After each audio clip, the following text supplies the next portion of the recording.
12 के स्टूडेंट, जैसा कि आप लोग जानते हैं कि जो आपके बोर्ड एग्जाम है वो आपके 2 मार्च से होने वाले हैं और जो दोस्तों आपका पहला पेपर है वो आपका हिंदी का रहने वाला है। तो जो आपका भाषा बोध है आपका पाठ्यक्रम है, इसमें आपका 12 नंबर का आने वाला है। तो आपके 12 नंबर में जो स्टूडेंट्स आपके इसमें 5 ऑब्जेक्ट आना है और इसमें 2-2 नंबर के 2 क्वेश्चन और एक आपका 3 नंबर का क्वेश्चन आने वाला है। तो आज हम भाषा बोध की बात करने वाले हैं कि आपकी भाषा बोध में कौन से मोस्ट इम्पोर्टेंट क्वेश्चन होने वाले हैं। तो स्टूडेंट्स आप वीडियो के एंड तक बने रहें और आपको मोस्ट इम्पोर्टेंट क्वेश्चन बता दिए जाएंगे जो आपके 100% आने की फुल संभावना जताई जा रही है। और साथ ही स्टूडेंट्स आपका जो हिंदी का पेपर है वो आपका 2 मार्च को स्टार्ट होने वाला है और आपका वार्षिक पेपर की जो तैयारी हिंदी पेपर की होने वाली वो काफ़ी धमाकेदार तरीके से होने वाली है। तो स्टूडेंट्स आप पहले आप लोकोक्ति और मुहावरे में अंतर इसको आप टिक कर लें क्योंकि ये आपका बहुत ही वेरी मोस्ट इम्पोर्टेंट क्वेश्चन होने वाला है। और साथ ही स्टूडेंट्स जो आपका भाव पल्लवन है इसमें आपका एक क्वेश्चन आने वाला है। तो स्टूडेंट्स आप भाव पल्लवन से भी एक क्वेश्चन को टिक कर लें। तो इसमें आप भाव पल्लवन तो आपका इसमें अर्थ बताने के लिए आता है, तो आप किसी एक भाव पल्लवन को टिक कर सकते हैं। और स्टूडेंट्स भाव पल्लवन तो काफ़ी सिंपल होता है, तो इसमें से आप किसी एक भाव पल्लवन पर टिक कर सकते हैं, जैसा कि आप इस पर भी टिक कर सकते हैं। और साथ ही आप तकनीकी शब्द किसे कहते हैं तो आप तीसरे क्वेश्चन को भी टिक कर सकते हैं। इसके बाद स्टूडेंट्स आते हैं आपके मुहावरा किसे कहते हैं, ये भी आपका मोस्ट है। और लोकोक्ति किसे कहते हैं, ये भी आपका मोस्ट इंपोर्टेंट क्वेश्चन है। और इसके बाद इसका जो अंतर दिया गया मुहावरा और लोकोक्ति में, ये भी काफी आपका मोस्ट इंपोर्टेंट क्वेश्चन है क्योंकि इसमें 2-2 नंबर के 2 क्वेश्चन और एक आपका 3 नंबर का क्वेश्चन आने वाला है। और इसके बाद देख लेते हैं आपके और मोस्ट क्वेश्चन कौन से हैं। तो मोस्ट क्वेश्चन में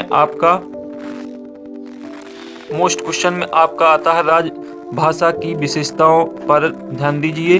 और आपका है राजभाषा किसे कहते हैं, किन्हीं 2 राज्यों की राजभाषा को लिखिए, ये भी आपका मोस्ट है। और इसके बाद आता है राष्ट्रभाषा की विशेषताएं।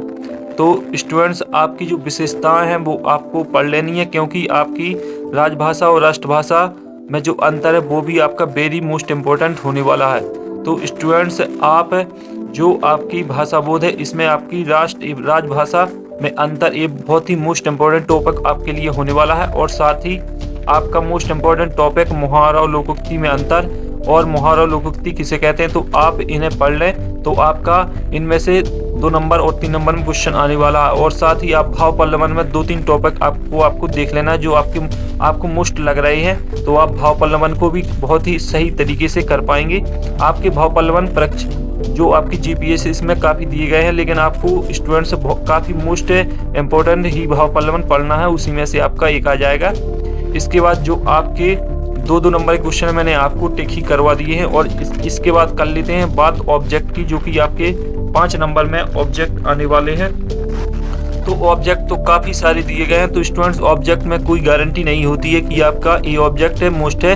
तो स्टूडेंट्स आपको ऑब्जेक्ट सभी पढ़ लेना क्योंकि ऑब्जेक्ट पढ़ने में ज़्यादा कठिनाई नहीं जाती है और बहुत ही सरलता से ऑब्जेक्टों को पढ़ा जा सकता है। तो स्टूडेंट्स आप ऑब्जेक्ट खुद ही पढ़ लें। और जो मैंने आपको 3 नंबर और 2 नंबर के क्वेश्चन है वो मैंने आपको टिक ही करवा दिए हैं। आपका मुहावरा और लोकोक्ति, राष्ट्रीय भाषा और राजभाषा, और जो इसकी राजभाषा एवं भाषा की विशेषता लिखिए। राष्ट्रभाषा किसे कहते हैं, किन्हीं 2 राज्यों की राजभाषा लिखिए।